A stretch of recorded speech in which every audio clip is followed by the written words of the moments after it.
to heaven are shouting. Day is a breaking in my soul. Where are Ella, Kate, Mag, Lizzie, and Edith, the tender heart, the simple soul, the loud, proud, the happy one, all are sleeping on the hill? One died in shameful childbirth. one the thwarted love, One at the hands of a brute in a brothel. One of a broken pride in the search for heart's desire. one after life in faraway London and Paris, Love. was brought to her little space by Ella and Kate and Mag. They brought them dead sons, Dead sons, Dead sons crying. from the war. Dead daughters, Whom life had crushed. and their children, Children. fatherless, crying. Where are Ella, Kate, Mag, Lizzie, and Edith, the tender heart, The simple soul, the loud, proud, all all are sleeping on the hill? the hill. the hill.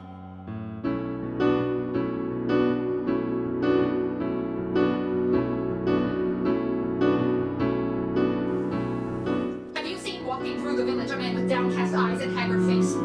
That is my husband, who by secret cruelty never to be told robbed me of my youth and of my beauty.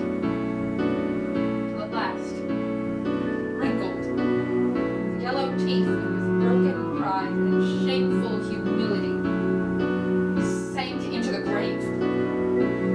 But what think you not of my husband's heart? The face of what I was, the face of what he made me. These are driving him to the place where I lie. In death, therefore, I am avenged.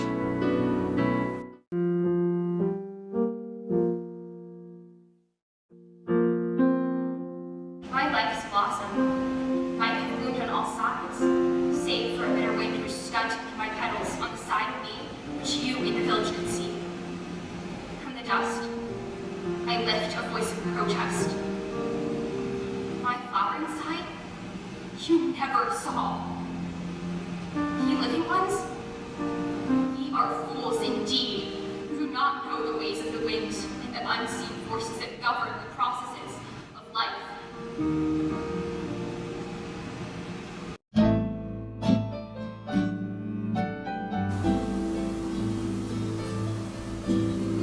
I am Minerva, village poetess, hooted at, jeered at by the yahoos of the street for my heavy body, cock eye, and rolling walk. And all the more when Butch Wedley captured me after a brutal hunt, he left me to my fate with Dr. Myers, and there I sank into death. Growing numb from the feet up, like one stepping deeper and deeper and deeper into a stream of ice.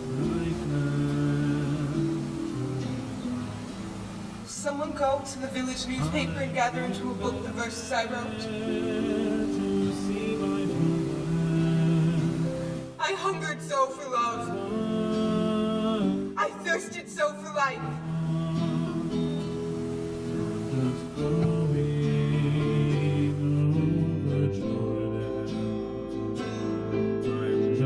You would not believe, would you? But I came from good Welsh stock, that I was purer blooded than the white trash here, and of more direct lineage than the New Englanders and Virginians of Spoon River. You would not believe that I had been to school and read some books. You saw me only as a rundown man with matted hair and beard and ragged clothes. Sometimes a man's life turns into cancer, from being bruised and continually bruised, and swells into a purplish mass like groves on stalks of corn. Here was I, a carpenter, mired in a bog of life, into which I walked, thinking it was a meadow, with a slattern for a wife, and poor Minerva, my daughter, whom you tormented, and drove to death. So I crept like a snail through the days of my life. No more you hear my footsteps in the morning, resounding on the hollow sidewalk, going to the grocery store for a little bit of cornmeal and a nickel's worth of bacon.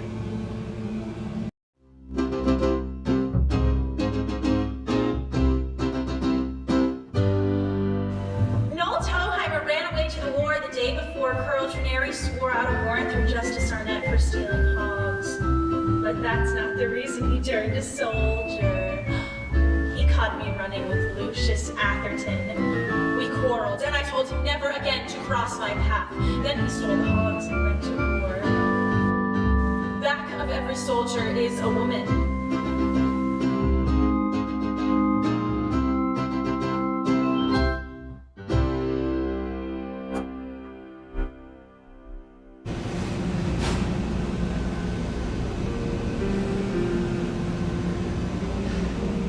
Opera House in the Village to Broadway is a great step, but I tried to take it. My ambition fired when 16 years of age, seeing East Lynne played here in the Village by Ralph Merritt, becoming a romantic actor who enthralled my soul. True, I trailed back home, a broken failure when Ralph disappeared in New York, leaving me alone in the city. But life broke him also.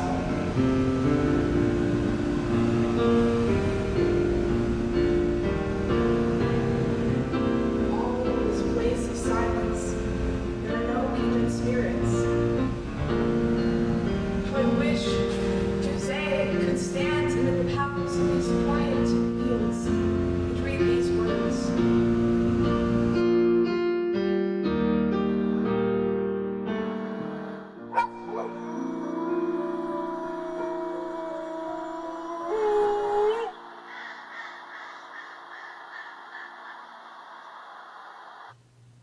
I was not beloved of the villagers, but all because I spoke my mind, and met those who transgressed against me with plain remonstrance, hiding nor nurturing, nor secret griefs, nor grudges.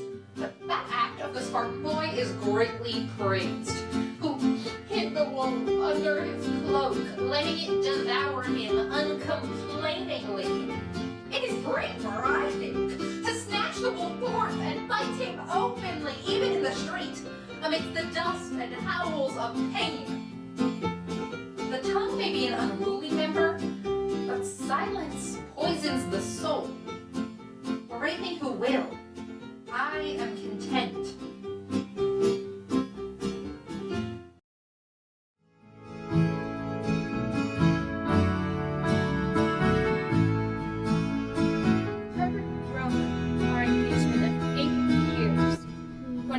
Returned to the village from the seminary. Ah, me. If I had let my love for him alone, it might have grown into a beautiful sorrow, who knows, filling my life with healing fragrance. But I tortured it. I poisoned it. I blinded its eyes, and it became hatred, deadly ivy, instead of clematis, and my soul fell from its support, its tendrils tangled in decay. Do not let the will play gardener to your soul, unless you're sure it's wiser than your soul's nature.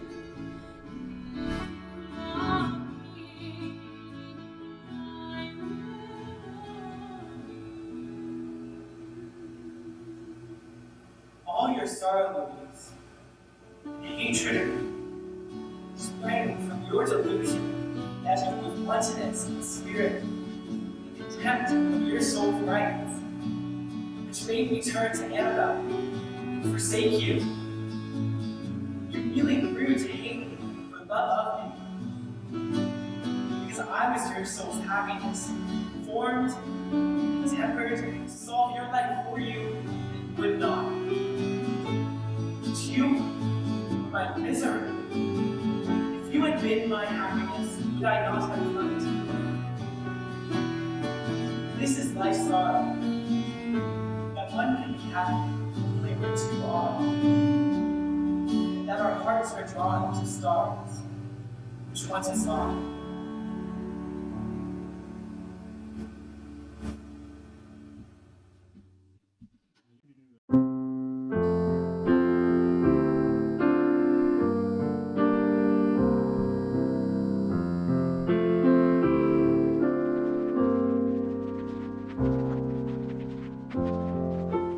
There's something about death, like love itself. With someone with whom you have known passion and the glow of youthful love, you also, after years of life together, Feel the sinking of the fire and thus fade away together. gradually, Faint, delicately, as it were, in each other's arms. passing from the familiar news, That is the power of unison between souls, like love itself. itself.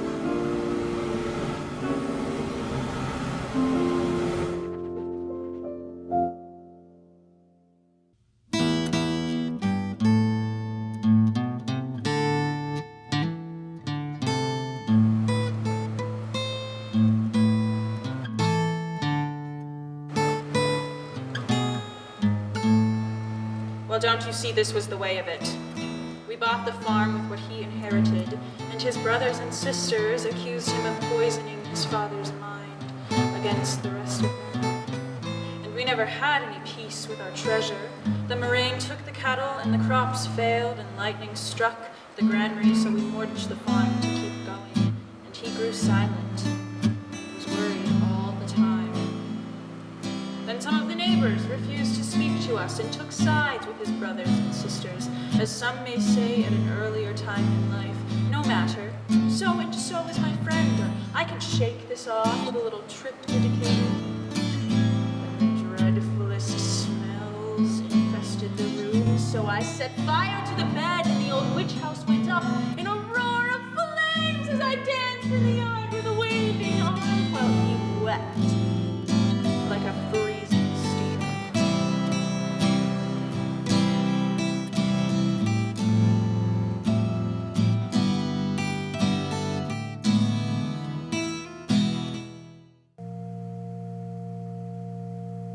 Reverend Wiley advised me not to divorce him for the sake of the children, and Judge Somers advised him the same.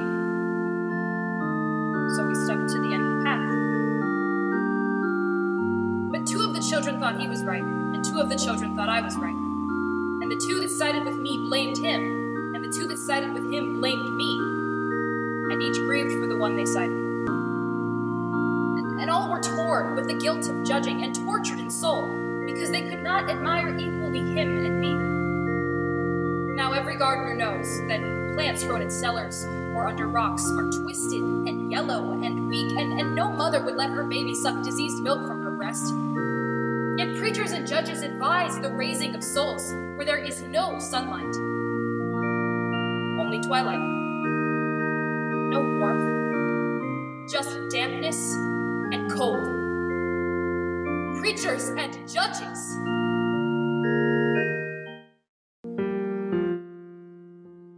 To this generation, I would say, memorize some bit of verse of truth or beauty.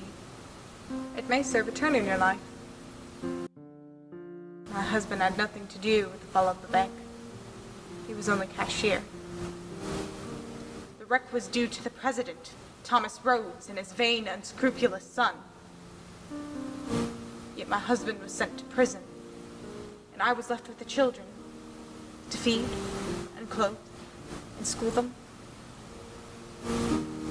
Dad did it, and sent them forth into the world all clean and strong, and all through the wisdom of Pope the poet. Act well your part. There all the honor lies.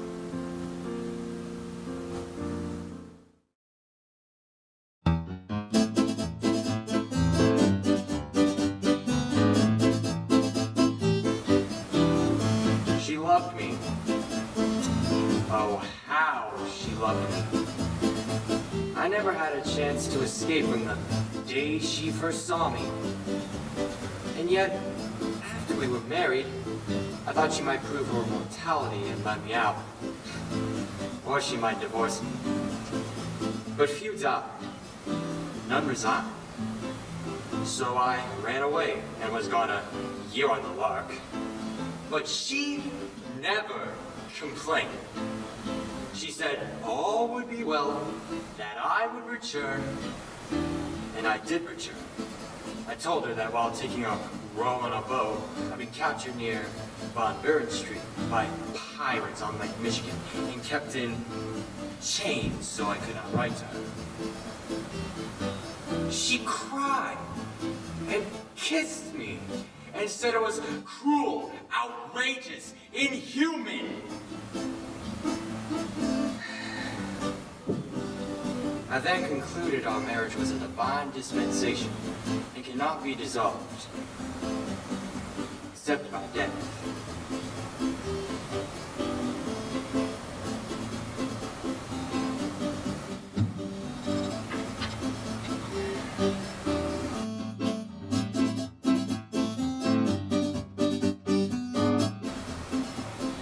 I was right.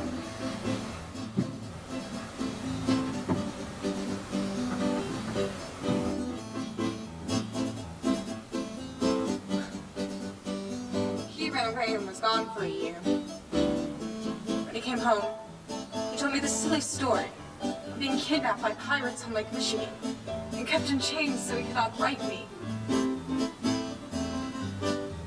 pretended to believe it, for I knew very well what he was doing, and that he would meet the milliner, Mrs. Williams, now and then, and she went to the city to buy goods, she said.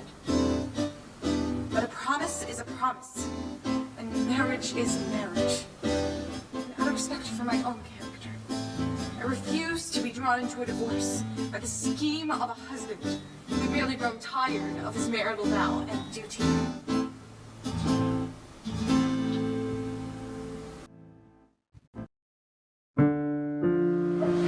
Mr. Kessler, you know, was in the army, and he drew $6 a month as a pension.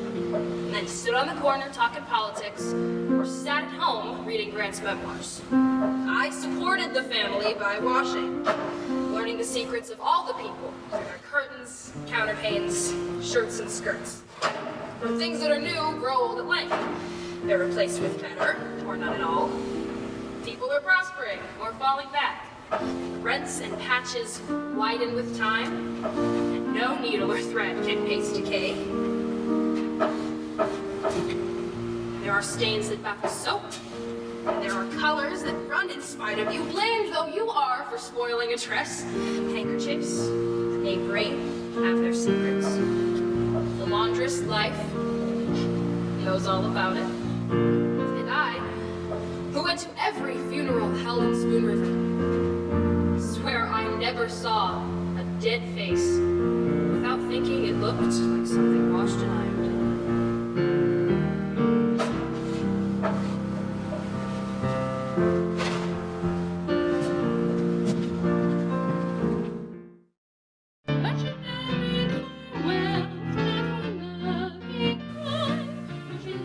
My name used to be in the papers daily.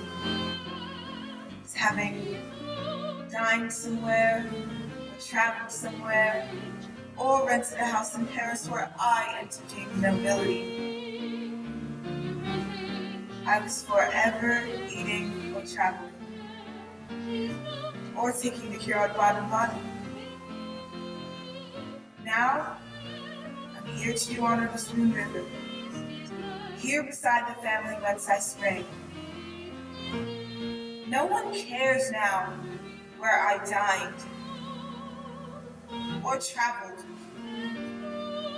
or how often I took the cure at Baden-Baden.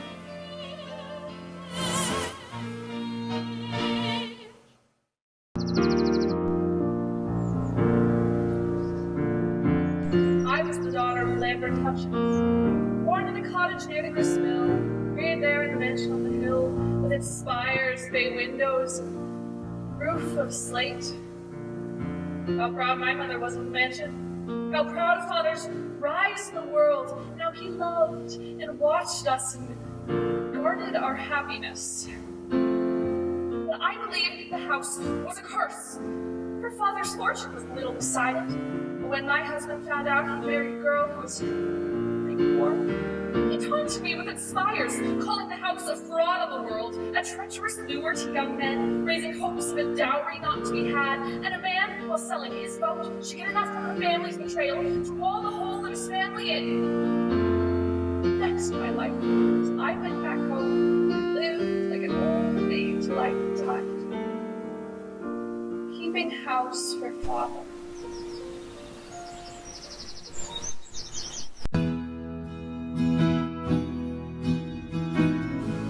I went to the dances at Chanderville, played snap out at Winchester.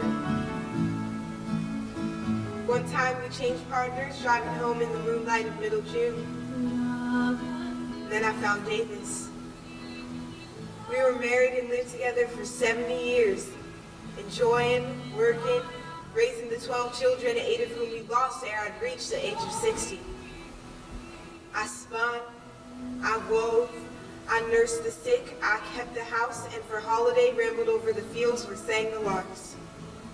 And by Spoon River, gathering many a flower medicinal weed, shouted to the wooded hills, singing to the green valleys. At 96, I had lived enough.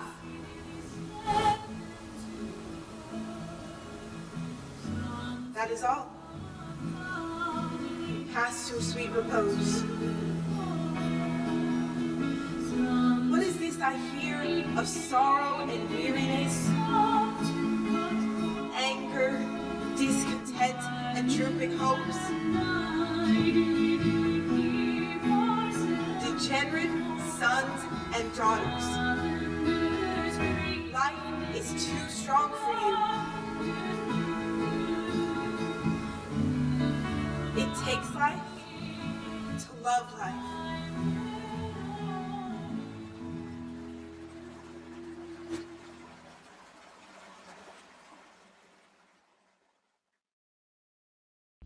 Oh, where are our dear mothers? They have gone to heaven a-shouting. Day